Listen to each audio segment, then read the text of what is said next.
Hello everybody. So, not long ago, the cave update was announced along with, well, cliffs. It's the caves and cliffs update. And today we're going to count down the top 10 best features what was announced at the Minecraft livestream for the caves and cliffs update.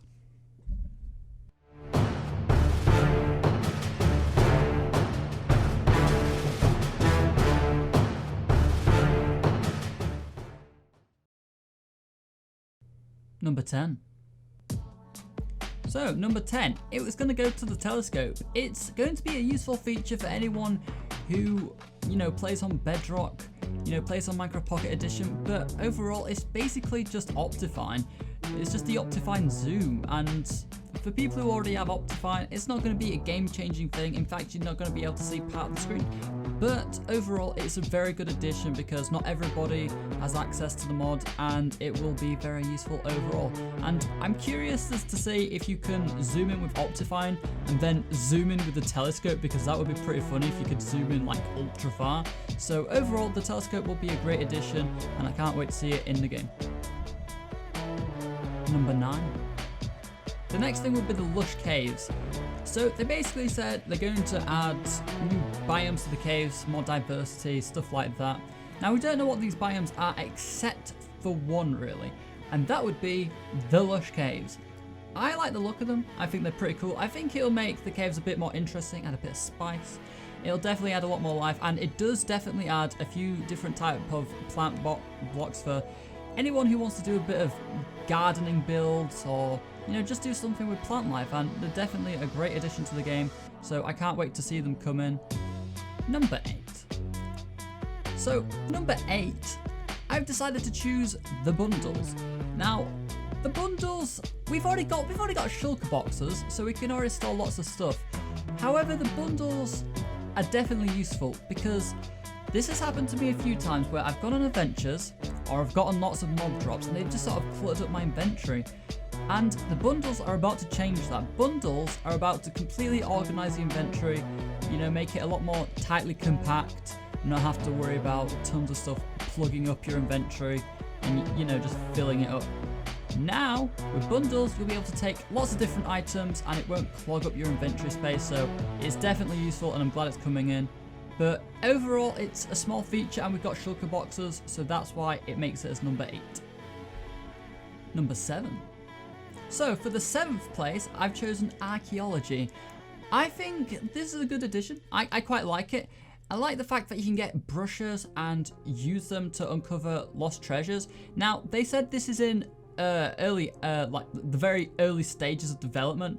I mean, everything is, so everything in this update list will probably change in some shape or form eventually when the update's released.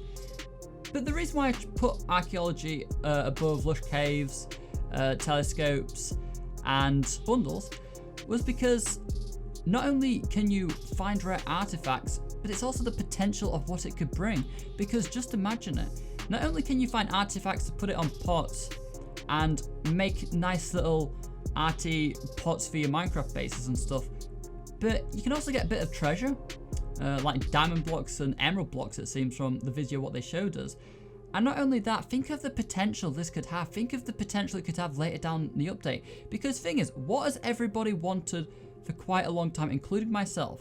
That's a new boss. And I think Archaeology might bring that. I think Archaeology could go down that route of bringing us a new boss. Because if you find rare places to find specific things, you could find a rare, valuable item like the Wither Skulls.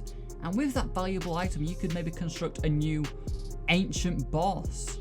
And perhaps the archaeological treasures what you dig up to make these arty pots, maybe they reveal a story of a new boss what you could fight. Maybe they give you hints for what you're about to fight later on in the game, possibly. Now, this is all just speculation, but I think Archaeology in this game has got quite a bit of potential, and I think it will be a good addition for the game. Number 6. Back in 2019, there was a biome vote. It was between the Badlands, the Swamp, and the Mountains. And the Mountains won, which I voted for. But the Mountains won, and they look beautiful. They have been shown off from the image here, and they look beautiful. I have to say, they look beautiful. They are exactly what I wanted. The old mountains, they're just they look terrible. But the new mountains, what they've shown us, they look beautiful. I can't wait to see them in the Caves and Cliffs update. They will definitely change the scenery, and it'll make the whole world look a lot better. Number 5. Now this spot goes to, of course, the Warden. The Warden is quite an interesting mob because it's the first blind mob which can't see anything in the caves. And if you throw something like a snowball or shoot with an arrow, the Warden will locate to its position because it's blind. It detects things by sounds and vibrations. So it brings in a new mechanic. It looks interesting, and my word, it's got a lot of health and it does a lot of damage. Possibly, who knows, maybe this could, again, maybe this could bring us to fighting a new boss eventually. Maybe if you kill enough of them, you get something like the Wither Skull, and you use the Wither Skull to make a new boss. I would love to see a new boss, and the Wardens are very tanky. They have lots of health, and of course, they also bring back the first night feeling, where when you start up a world and there's lots of dangers around you and you feel scared for the first time. Well, the developers have said the Warden is designed to bring back that fear, that feeling of the first night, and I can't wait. I can't wait for that to happen because they look pretty cool, and I think they'll be a great addition to the game. The only reason why they're not higher up on this list, though, sadly, is simply because we don't really know much about them besides what I've just said. They are blind mobs which have high health and do lots of damage. That's really it. That's all we really know. Now, some people have speculated that they're guarding possibly the end portals. That could possibly be a thing, and we don't know what they drop when they die, so there's all sorts of possibilities which could go on with this mob, but I think it'll be really cool, and I think it'll be a great addition to the game. Number 4. The next one goes to, of course, the Axolotls. The Axolotls are adorable. They're cute. They are so cool. And everybody loves wolves, right? Everybody loves wolves and dogs in the game. They are great. Well, the Axolotls, they are basically underwater wolves. You will be able to take these mobs, and they can help you fight things like the ocean monuments, which is a great addition. I can't wait for the Axolotls. I've never thought of this. But why don't we have like an underwater mob which can fight for you like the dog? Like the dogs and the wolves, like Axolotls, they're cute. They're adorable. Number 3. And of course, we can't talk about the Caves and Cliffs update without, of course, the caves.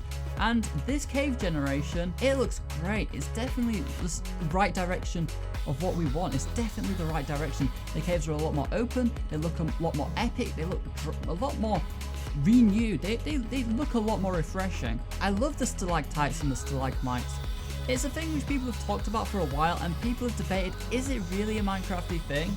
Now, remember, we haven't even had the first snapshot, so regardless as to what you think about it, they may change the look of them later on. But I think they're cool. I think they're a great addition. They'll give you renewable water. I know how that sounds. We already have renewable water, but hey, maybe you can use it in the Nether. Maybe you can use stalactites for renewable sources of water in the Nether. That'd be cool. So that way you can brew potions in the Nether. Maybe that's what they were meaning. And also, they are useful for killing mobs. That we can use them for mob killing devices. Number 2. The next one is going to go to the Skulk Sensors. Now, I am not the biggest redstone person, but I am definitely going to be having a bit of fun with this because wireless redstone, people, it's happening. Wireless redstone. I think there's going to be major great builds made with the Skulk Sensor, and it's going to be a great addition to the game. Many redstone people, I'm sure, are going to use this, and we could always use more redstone stuff because the more redstone stuff they add into the game, the greater the machines we can make. So Skulk Sensor definitely deserving of the spot. And number 1. And the number 1 spot goes to Copper.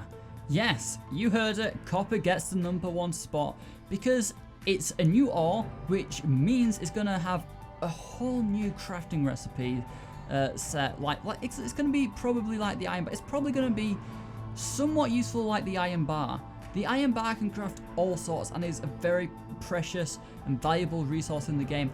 I don't think copper is going to be quite as valuable as iron, but I wouldn't be surprised if it was close to being just as valuable.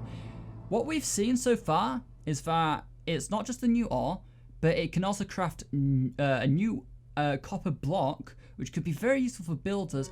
Also, it's got a very unique mechanic, which is oxidization, where basically over time it changes into sort of a green state.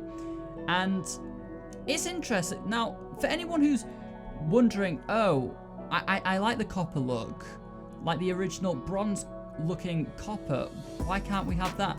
Well, I have some good news. The developers have confirmed if you want to have the copper having a sort of bronzy looking texture, it will be possible to keep it in any of its current states. So that's great for building. So it's got 4 different variations, like a green variation and 2 variations in between the bronze copper sort of looking texture and the green. So it'll be very good for building. And not only that, but it's adding in lightning rods because of copper. You have no idea how badly I've wanted lightning rods. Look at my tree. Look at my beautiful tree. Oh wait, you can't because it was burnt down because of lightning. I can't wait for lightning rods to come into the game because buildings like mine will no longer suffer, which are very flammable to lightning. So that's the video. I hope you agree with the top 10 list. If you do not, leave your comments in the comment section below and let me know what you guys think were the best features which were announced for the Caves and Cliffs update. Thank you guys for watching, and I'll see you guys in the next video. Goodbye.